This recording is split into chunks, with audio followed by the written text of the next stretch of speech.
In this tutorial, I'm going to show you how you can find blocked accounts on Facebook. So if you have quite a number of contacts that you had blocked on Facebook and you like to review the list and just go through them, then it is pretty much easy to do on Facebook. To get started, go to your menu here and tap on your profile icon that is displayed here. Now this will open the menu, and under this we can find settings. From here, go ahead and tap on settings and then scroll down until you get to audience and visibility. From here, you can see we have this option called blocking. If we tap on it, now we shall be able to see a list of all the contacts or accounts that you have blocked.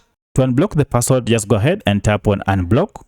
And then once you tap on unblock, you will have unblocked this contact, and now you see the contact has been removed from the list. So that's how you find or see all the contacts you blocked on Facebook. If you have any other question, kindly let me know in the comment section. Otherwise, if this video was helpful to you, kindly hit the like button and subscribe to this channel to support me. Thanks for watching, and let's meet in the next video.